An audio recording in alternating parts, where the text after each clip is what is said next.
Hello, welcome back to the second half of your recorded lecture for Lecture 1, Chapter 1, Essentials of Medical Genetics for Health Professionals. Your assigned reading was Chapter 1, as well as some of the osmosis videos from the previous lecture recording. If anybody's having trouble accessing that recording or accessing Osmosis Prime, please send me an email, bcardenas@laverne.edu, and I will be happy to assist you. Let's go ahead and get started. All right, Chapter 1, Intro to Genetics. We're going to be covering a few various learning objectives. So we want to review genetics in general.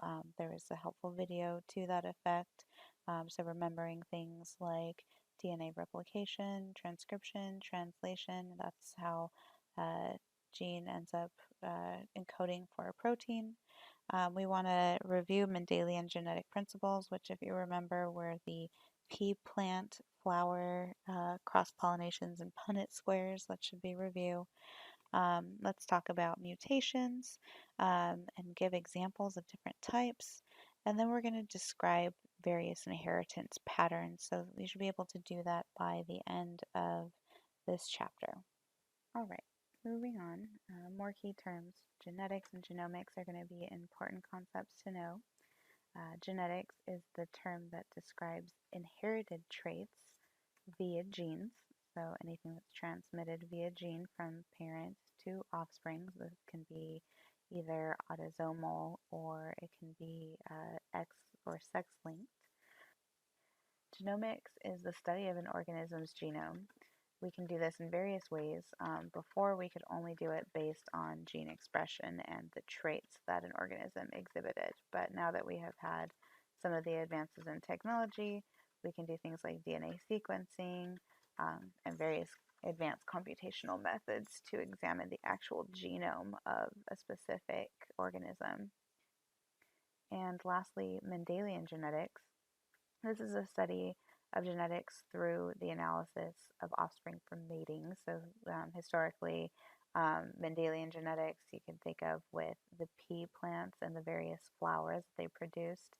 And they tended to produce violet flowers to white flowers, a 3-to-1 ratio. So that is the Punnett square and all of those things from undergrad that might be ringing some bells as you're watching this lecture. All right, moving on, additional key terms. DNA has various functional units called genes, which are essentially the areas that are passed on or the units of heredity. Each gene contains various elements controlling the production of mRNA, which is that messenger ribonucleic acid in a process called transcription. mRNA is then transported from the nucleus to the cytoplasm, where the genetic info is used to manufacture proteins, and this is the process of translation. So again, transcription is turning DNA into mRNA, and translation is the act of the ribosome reading that mRNA and turning it into a protein. And once those proteins are created and encoded for various traits, this process ultimately determines the phenotype of the organism undergoing this process.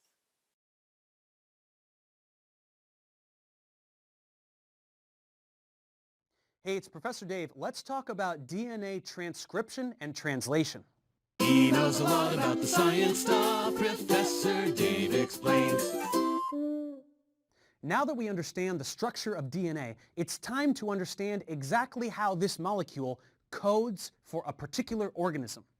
How is it that a single cell containing a specific set of genetic material will result in the development of a fish or a cat or a human? To understand this phenomenon, we have to learn about transcription and translation. This is the collective process by which the genetic code is read by enzymes in order to produce all of the proteins in an organism. A chromosome is a very long molecule consisting of many millions of base pairs. Most of these bases don't do too much, but certain portions of the chromosome are special. They are called genes. These are the parts that code for different things. In a human, a gene will be on average around 10 to 50,000 base pairs long, though the longest is 2.5 million base pairs. And when a gene is expressed, a specific protein is produced. So how does this work? The first step is called transcription. This is the process by which enzymes use one of the strands of DNA within a gene as a template to produce a messenger RNA, or mRNA. To do this, RNA polymerase, with the help of proteins called transcription factors, binds to a specific sequence within the gene, which is called the promoter, and pries the two strands apart. One of the strands will serve as the template strand, or antisense strand, meaning it will be used to generate the mRNA. And the other is the non-template strand, or the sense strand.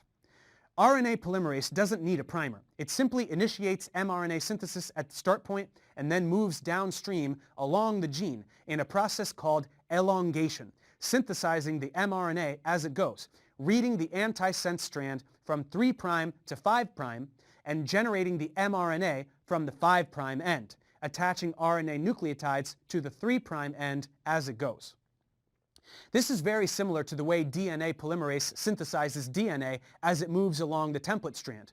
The main difference here is that RNA is being synthesized, which, as we recall, will be ribose rather than deoxyribose, and it will have uracil instead of thymine. Unlike replication, RNA polymerase zips DNA back up as it goes, keeping only 10 to 20 bases exposed at a time. Once RNA polymerase reaches the end of the gene, termination occurs. The enzyme detaches from the gene and the DNA is returned to its original state. But we have produced an mRNA. This carries with it the information encoded in the gene. And after a few quick modifications during RNA processing, it will leave the nucleus, where all the genetic material, or chromatin, is, and move into the cytoplasm, where it will find a ribosome. This is where translation occurs. During translation, the mRNA acts as a code for a specific protein. This happens because each set of 3 bases on the mRNA, which we call codons, will code for a specific anticodon, which will be carried by a specific transfer RNA, or tRNA. And each different tRNA is covalently linked to a particular amino acid. The arrangement of the nucleotides into these codons is called the reading frame. Since there are 4 bases and each codon has 3 letters, 4 cubed gives us 64 different possible codons, which is more than enough to code for all the amino acids we need. Here is a table of all the mRNA codons and the amino acids they code for. Notice that there is some redundancy, with multiple codons resulting in the same amino acid. But there is no ambiguity. Each codon corresponds to a particular amino acid. Notice also that some of these codons are special. AUG is the start codon, which initiates translation by coding for methionine. And these 3 are stop codons. These are the ones that terminate translation. Translation will occur inside a ribosome. The small ribosomal subunit binds to an mRNA and an initiator tRNA, which adheres to the start codon. Then the large ribosomal subunit joins to complete the translation initiation complex. Then the tRNA that corresponds to the next codon after the start codon will enter the ribosome. This will carry with it an amino acid, which becomes covalently bound to the methionine from the initiator tRNA. The first tRNA detaches and leaves the ribosome, which has shifted over, making room for the next tRNA. The new amino acid links to the first 2, and this process continues all the way down the mRNA. As tRNAs enter and exit the ribosome in a sequence that is dictated by the codons on the mRNA, a polypeptide chain will grow. This continues until a stop codon is reached, at which point the completed polypeptide will swim away, most likely entering one of the cell organelles for folding and further modification. So in this 2-step process, DNA is transcribed into an mRNA, and then this mRNA is translated into a protein, all simply by obeying the base pairing that occurs in nucleic acids. And since every gene codes for a specific protein, and proteins make up most of what you are, from your muscle tissue and organ tissue to all of your receptors and enzymes, this is how DNA carries the code for a living organism. All right, thanks, Professor Dave. Let's continue with our genetics overview. Moving on to chromosomes, which are the means by which the genes are transmitted from generation to generation. And these genes are located along the length of the chromosome. And again, if you remember from previous genetics classes, those DNA double helices are tightly, tightly wound around the histone complex of proteins, which packs them into that chromosome form and can create essentially lots and lots of DNA inside of a tightly packed chromosome. All right, and here's a picture of the molecular structure of that DNA double helix, and you can see the paired nucleotides running down the center. Continuing with our overview, as you recall, humans typically have 46 chromosomes with some variation here and there. One pair determines sex, which is the XX or the XY subset determining male or female sex.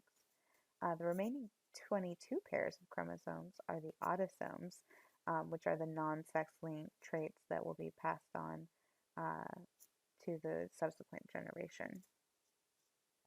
Here's a nice picture of a karyotype, just kind of mapping out those various chromosomes, their sizes, and what they look like when they are paired. Fun fact, chromosomes are also located on the mitochondria. The mitochondria, in this case, when we're talking about heredity, are the cytoplasm, or excuse me, are in the cytoplasm of the fertilized ovum. So all of the inherited mitochondrial DNA is from the mother. And each mitochondrion, which is the singular of mitochondria, contains multiple copies of a small chromosome. And this mitochondrial chromosome contains some of the proteins for the oxidative metabolism of that organelle, and it contains all of the tRNA used in translocation of proteins within that particular mitochondria. As far as the exact gene and its location on a chromosome, we call that a locus. So when we're looking for a certain gene, for example, to pinpoint a genetic mutation, a lot of times in clinical medicine, we pinpoint that based on, where is a mutation located on a chromosome, or where is that gene located on the chromosome. We refer to it at its locus. And essentially, the array of loci constitutes the human gene map. So this is what we talk about when we say we've mapped the human genome. That means we know the location of each gene on each chromosome in humans. So far, we've identified about 25,000 protein coding genes. All right, and in reproduction, when these genes find their copy, so when the maternal copy of a certain gene finds the homologous copy of the paternal gene, we call this grouping or this pair an allele. An allele can either be homozygous, meaning that those genes have the exact same coding sequence, or they can be heterozygous, meaning that they have slightly different sequences that ultimately will go on to encode for a trait, but this is where we'll see variability in the trait. So if you think back to your Punnett square, the different alleles, the homozygous recessive or the heterozygous pairing, which is big R, little r, and draw the Punnett squares of different alleles, that's going to be what determines variability in traits throughout various generations. And here's a nice picture just to kind of sum everything up. So in this case, we have an allele, or various alleles, 3 to be exact. So remember, an allele is a homologous pair of a gene on a chromosome pairing. So right here we have the PP allele, the AA allele, and the BB allele. The uppercase, remember, is for the dominant side, and the lowercase is for the recessive copy or the recessive type of the allele. And in this case, when we look at the genotype of this individual that will end up growing, they will have a big P, little a, big B, little b, meaning that for the P allele, they'll be homozygous for the dominant allele, and that will be the dominant trait that is expressed. For little a, that means they're homozygous for the recessive allele, and that means that there will be a recessive trait in this individual. And then this heterozygous copy of the dominant big B and the recessive little b will still create the dominant trait of big B, little b, because it has one dominant copy of the allele.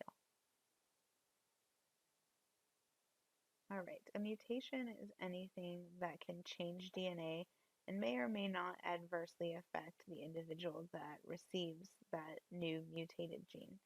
So, various types of gene mutations include germinal mutation, which occurs in the sex cells during the formation of egg and sperm inside of the parent generation.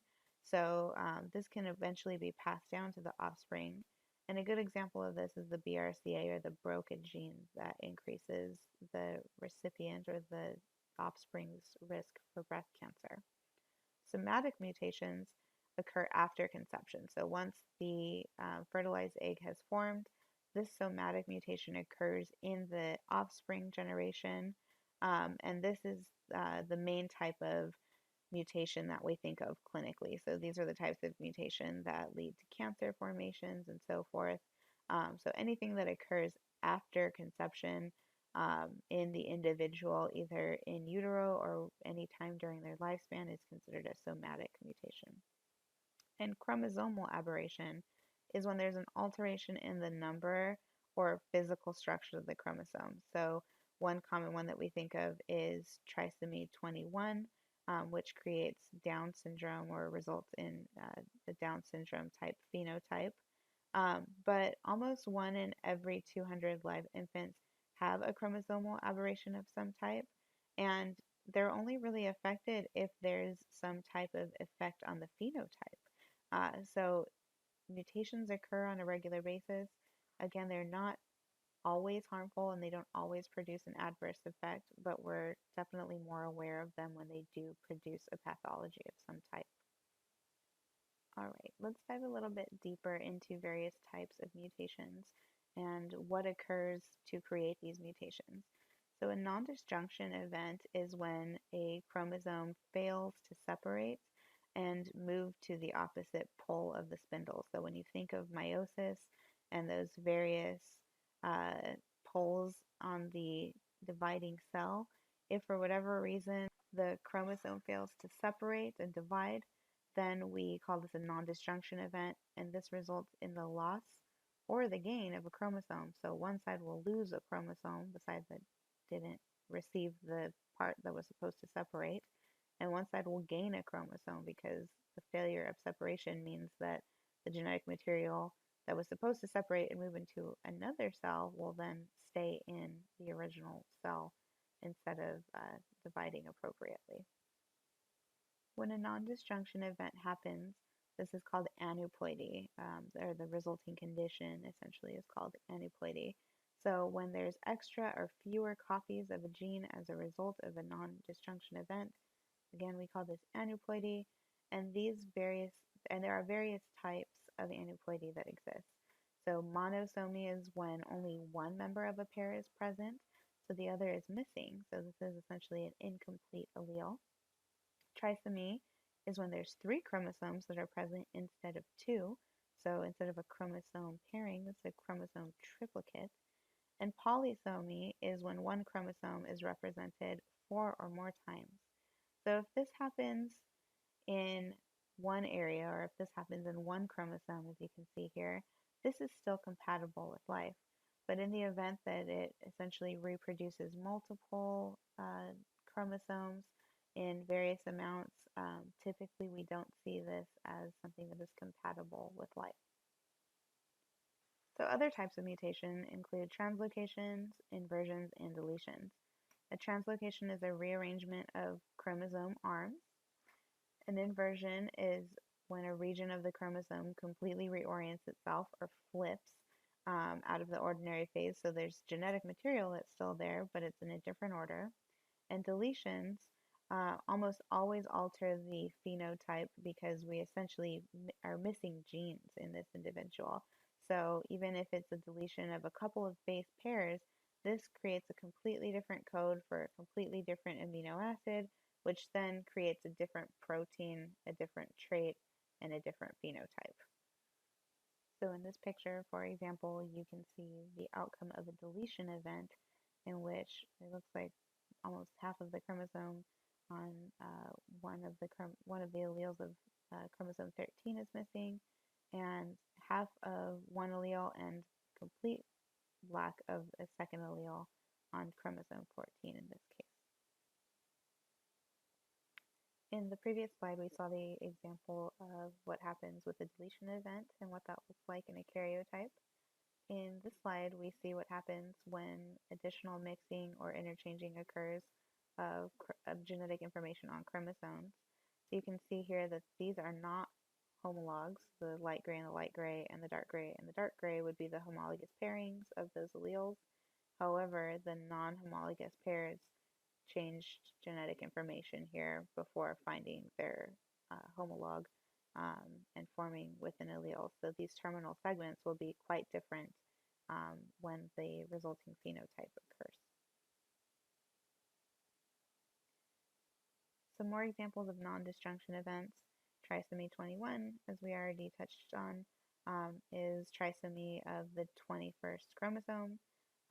This affects up to 1 in 800 babies, and it's fairly common. Another type of trisomy at the sex chromosomes is Klinefelter syndrome, where we have an XXY genotype, and this produces a male phenotype, but the external genitalia, the testes, are small, and about half of the patients with Klinefelter syndrome will develop breasts. In Turner syndrome, this is a deletion where we only have one sex chromosome, so this is the XO type of genotype, and the phenotype looks like a female, but they're very characteristically short.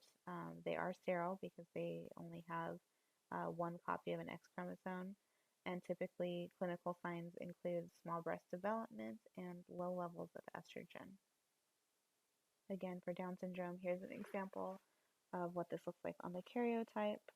And clinically, we see decreased muscle tone, excess skin, we see characteristic eyes, a flattened nose, and frequently we see that the joints between the bones of the skull are separated more than the normal fontanelles that we would see in newborns.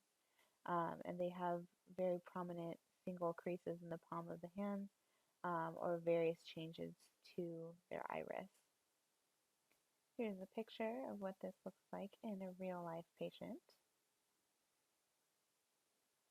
And when it comes to clinic and making these connections with, why does genetics matter to me as a clinician, besides just understanding the inheritance pattern or the types of mutations that you may encounter clinically, it's also important when you start counseling patients and giving them patient education. So you can see in this chart that the prevalence of Down syndrome dramatically increases with the age of the mother. So when you have a mother who is hoping to conceive, but she's in her late 30s, counseling her on her increased risk for having a child with Down syndrome is part of your responsibility as her healthcare provider.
And here we see Klinefelter syndrome. Again, we can see the triple or the duplication event occurring in the 23rd set of chromosomes there. These individuals tend to have long arms and legs, wide hips with characteristically female silhouette, if you will. They may develop breasts and they have typically small genitalia and testicle size.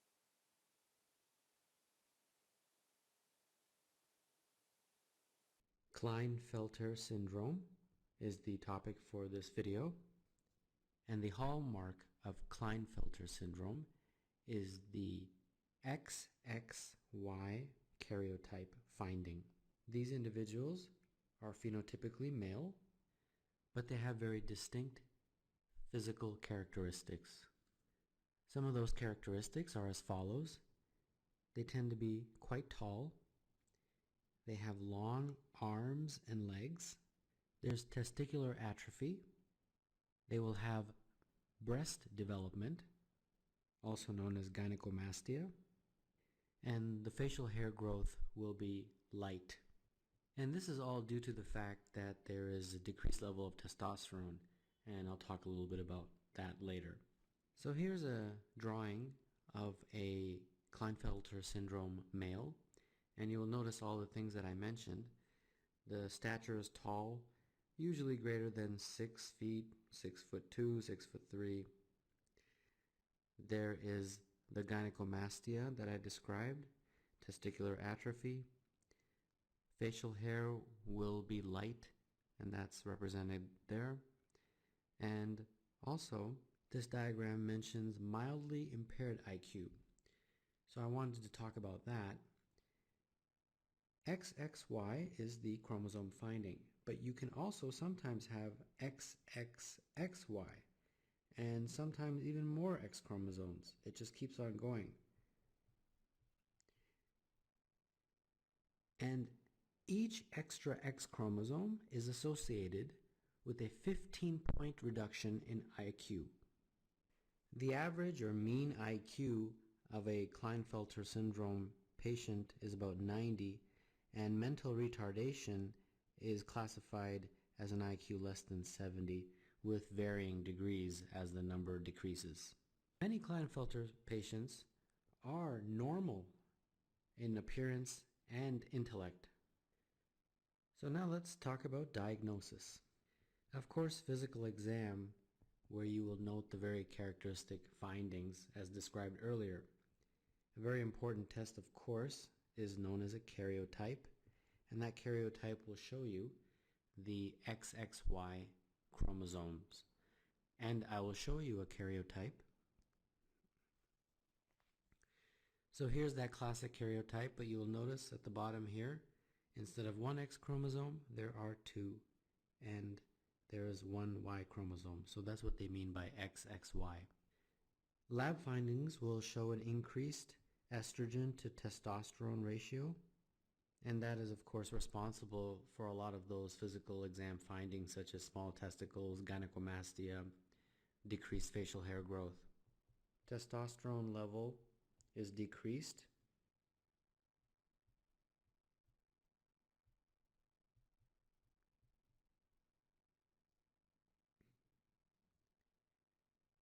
Treatment of Klinefelter involves testosterone supplementation, and this is lifelong to ensure the development of male sexual characteristics, muscle bulk, and bone structure. Some patients will also need speech and language therapy. So let's take a look at a few clinical vignettes. You are asked to see a 15-year-old boy for behavioral problems. After conducting intelligence tests, you determine that he has a mild retardation. He is very tall for his age, despite having parents of average height. On exam, he has wide hips, little body hair, and small testes. Which of the following findings might you also expect to see? Taking a look at these choices, abnormal development of the breasts in a male will be consistent with a patient with Klinefelters, and that is described as gynecomastia. A buccal smear with karyotype is likely to reveal, and I hope by now you know that it is XXY. That would be choice D. The boy's parents are considering having another child. The risk of recurrence of this condition in percent is the risk of conceiving another child with Klinefelter syndrome is not increased in a subsequent pregnancy, so the likelihood would be the same as in the general population. A 32-year-old man and his 29-year-old wife are being evaluated for infertility. The woman's gynecologist reports that the woman had a normal anatomic and physiologic evaluation and suggests the need for assessment of potential male factors. On exam, the man is 6'3" tall, with fair skin and little facial hair. His testicles are small and firm, and he has mild gynecomastia. No sperm are seen on analysis of his semen. Which of the following tests is most likely to establish the underlying cause of the infertility? There's enough clues in this vignette to deduce that this man most likely has Klinefelter syndrome. So the next test that probably will be very helpful is to do a karyotype to show that he indeed has the XXY chromosome pattern, and that would be choice A. A 20-year-old male is evaluated for persistent gynecomastia. Physical exam reveals the presence of abnormally small, firm testes. Testicular biopsy shows fibrosis and hyalinization of the seminiferous tubules. The Leydig cells are present in clumps and are hyperplastic. Chromosomal analysis shows the presence of an XXY genotype. Which of the following lab findings would be most likely in this individual?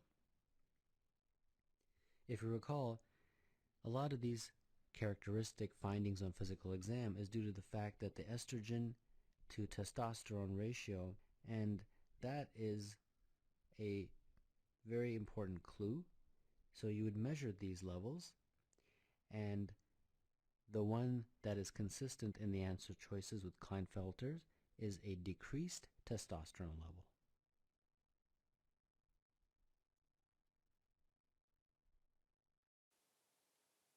With Turner syndrome, we see that in this case there has been a deletion event in the 23rd set of chromosomes, and these children are typically short, stocky. They're females or presenting females, but unfortunately they are sterile. They typically have a webbed looking neck and various other characteristic facial features and body habitus types.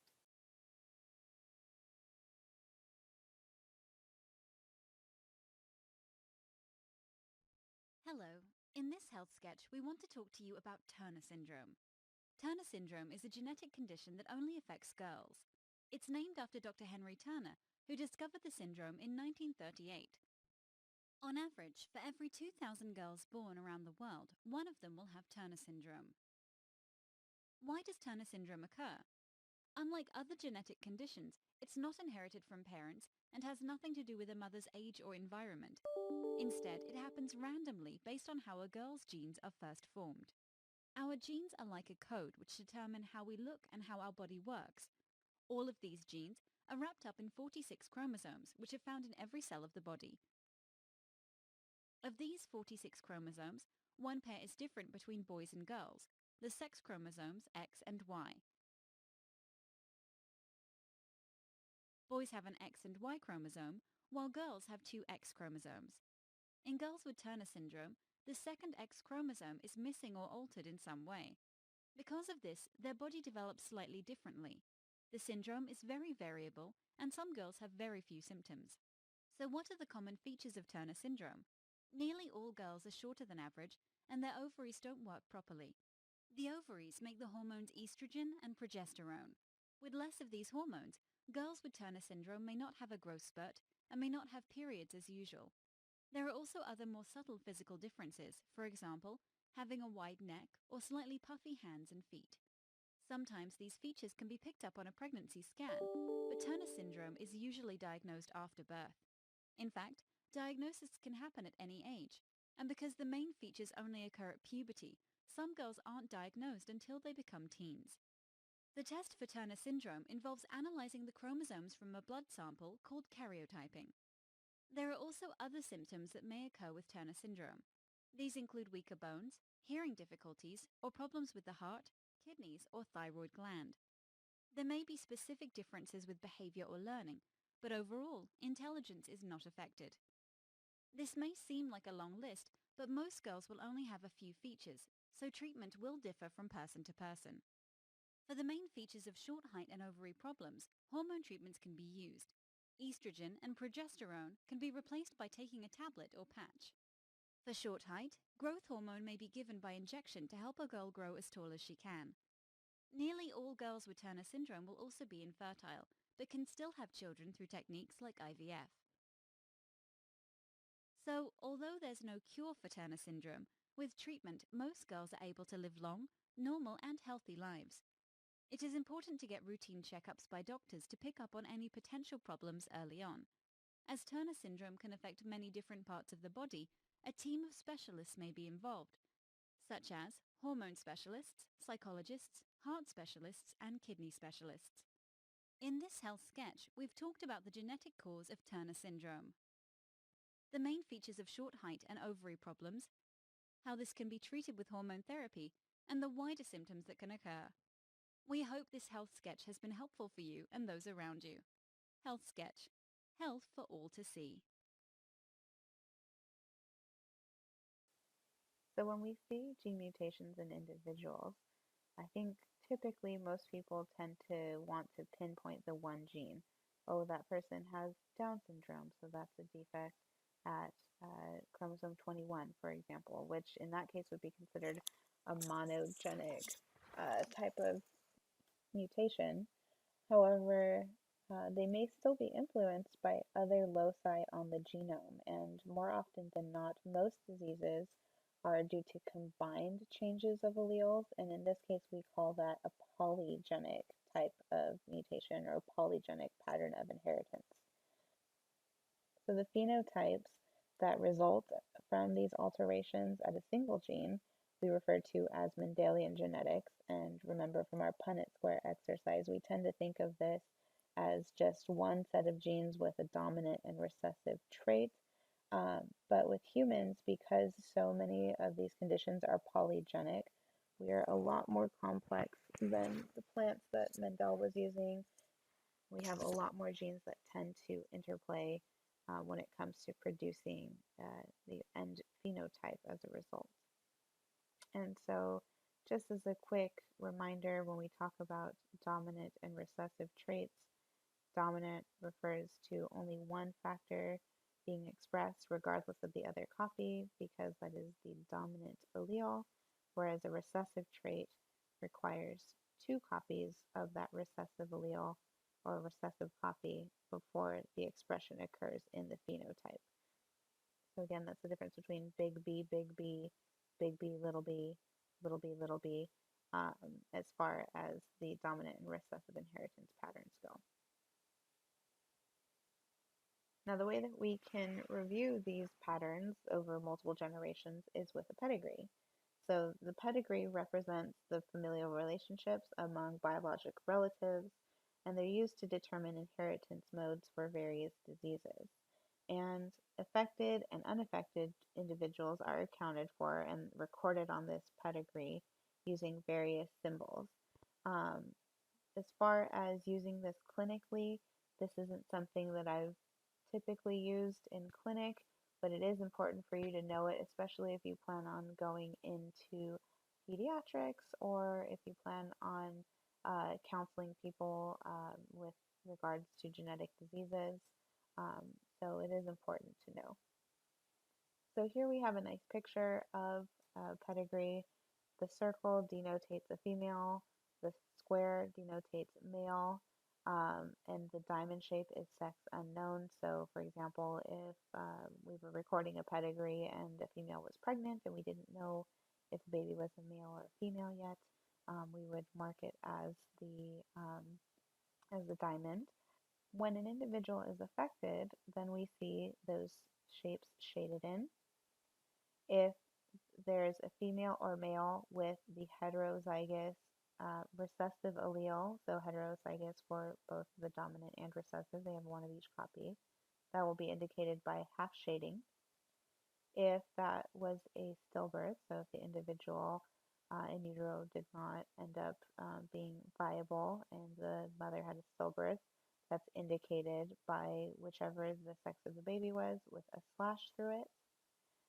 If there was a spontaneous abortion or miscarriage, then that's denoted by a triangle. And typically, if it's before 8 weeks, that will have been due to chromosomal anomaly. So, spontaneous abortion or miscarriage prior to 8 weeks is almost always considered to be affected by the trait that has caused disease or pathology in this family tree or in this pedigree. And if the individual is deceased, so higher up the pedigree, so grandma, grandpa, so on and so forth, we draw a slash through it or a plus sign if they are deceased. And various generations are represented by the Roman numerals. The firstborn starts on the left when we're delineating siblings. A mating event is a single line. An incestual or mating between relatives event is determined with 2 lines. And then in the event of twins, if it's monozygotic, we delineate that as the line down, then splits. And if it's dizygotic, then it splits right at the horizontal line rather than having a drop down. Characteristics of autosomal dominant inheritance patterns. Typically, we see a vertical pattern, meaning that multiple generations are affected because it only takes one copy of that affected gene to produce this autosomal trait. So, in the event that the person is heterozygous for the mutant allele, they will still show the abnormal phenotype because it's the dominant allele. Males and females are affected with equal frequency when there's an autosomal dominant inheritance pattern. So if we see that it's only males being affected or more frequently males, then we can rest assured, even if we don't know what the disease is, that it's probably not autosomal dominant in that case, since there's a differentiation in which sex is affected more. So we would say that that's likely X-linked for that individual. With autosomal dominant inheritance patterns, only one parent needs to be affected for that offspring to be at risk for developing the phenotype. With an autosomal dominant inheritance pattern, when an affected individual mates with an unaffected individual, each of their children has a 50% chance of inheriting that affected phenotype, again, regardless of sex.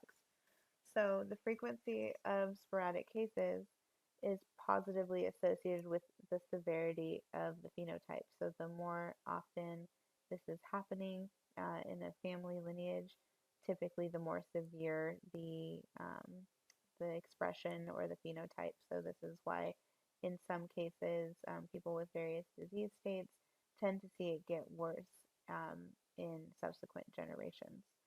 Oftentimes, these phenotypes are age dependent, less severe than autosomal recessive phenotypes, and are also associated with physical malformations or characteristic physical features. I feel so. Now, when we talk about autosomal recessive inheritance patterns, we note that there's a horizontal pattern on the pedigree, meaning that there's only a single generation that's typically affected. Because since these are autosomal recessive traits, there's only a 1 in 4 chance that the offspring generation will actually present that phenotype. So if the rare case occurs that 2 parents who are carriers or heterozygous carriers of this recessive trait were to mate, there's only a 1 in 4 chance, even if those 2 carriers mate, of their child being affected with the phenotype. There's a 50% chance of them, however, being carriers. But because of this, and because of the fact that it's recessive and there's a less likelihood of that phenotype being demonstrated, typically we consider these rarer syndromes. So sickle cell is a recessive trait. Thalassemia vera is also considered recessive, but many people can be thalassemia carriers or sickle cell carriers as well. Cystic fibrosis is another example of these recessive traits. So now when we continue to delve deeper into autosomal recessive inheritance patterns, if two individuals with this recessive phenotype, meaning they each possess two copies of the recessive gene, if they mate, then all of their offspring will be affected. So we go from a 1 in 4 chance of the next generation inheriting the trait to now a 100% chance because there are only recessive alleles to pass on. Typically, individuals who mate with unaffected individuals that are not carriers will have unaffected offspring.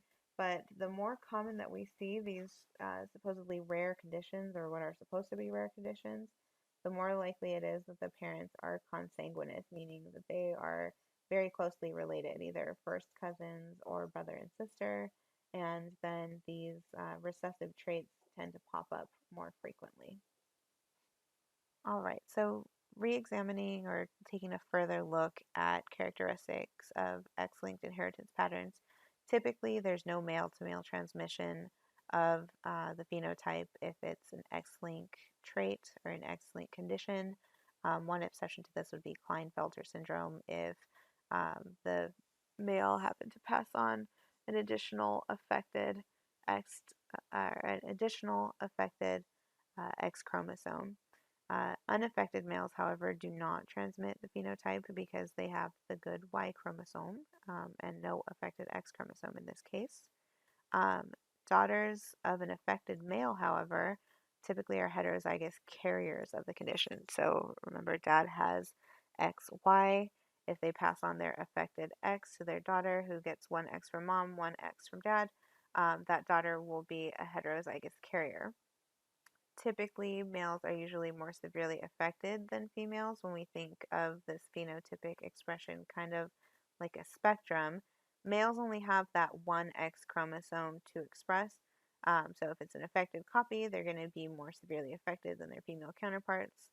And when you have a female who is heterozygous for this inherited trait, they use the terms, quote, recessive and dominant, to explain kind of the spectrum of the expression. So if you recall from genetics, the Barr bodies make it so that one of the inherited X chromosomes from the parent generation in a female XX is more expressed than the other. If it happens to be that the affected X chromosome is the one that's more expressed, then that's going to look like a more severe presentation of the condition than if the Barr body suppressed the affected X chromosome, in which case that would be a less severe presentation on that spectrum of expression of the disease. In the last slide, we talked about ways in which an affected male carrier of this condition would pass on their genes to the next generation. And when we look at this from how mothers transmit these X-linked traits to their offspring, there's some important points to remember. So mothers of affected males will sometimes be heterozygous carriers of a condition, but oftentimes they will just have a germline mutation, meaning that their egg had a mutation and the mother, in fact, was not a carrier at all of the condition. The proportion of the carrier mothers is negatively associated with the severity of the condition, meaning that the more people that we see that are carriers of this condition, the less likely it is to be a severe or fatal condition because that germline or that lineage would start to dwindle if this was a really severe phenotypic expression. So more carriers equals typically less severe of a condition. And heterozygous women, meaning that they have one affected X, will transmit the mutated gene to half of their sons, who then will go on to be affected because they only receive the one copy of the X from the mother. And then 50% of the daughters of heterozygous women will be heterozygotes themselves and therefore carriers of the condition. And now, lastly, with X linked inheritance patterns, when we talk about if two people with an X linked trait were to mate, so meaning an affected male with a heterozygous female, half of their offspring that are males will be affected, but that's not the same as male to male transmission. They're actually getting the affected X chromosome from the mother, and they're getting the Y from the father. And then lastly, the females of the mating of an affected male and heterozygous female, 50% will be affected just as severely as their male counterparts. And then the other half may have a less severe presentation, again, due to the Barr bodies determining which X chromosome is more expressed in the developing female child. So, in small pedigrees, meaning in families who have ancestral relationships or consanguineous relationships, this may start to look like an autosomal dominant inheritance pattern just because there's not very much genetic diversity in those gene pools. Now, let's talk about mitochondrial inheritance patterns. So, these are passed only by the female to her offspring because the mitochondrial DNA that's passed on is from the cytoplasm of the egg. If there's a mutation in the mitochondrial DNA, this does not come from the male, it comes from the female and the mitochondrial in the cytoplasm of that egg. And then, regardless of the genes transmitted from the male parent, females will continue to transmit this mutation because the mutation is in their ova, not in their genes. So this will always be transmitted regardless of who the female mates with. And now let's move into more applicable uses of the Human Genome Project and the understanding of genetics when we move into a clinical setting.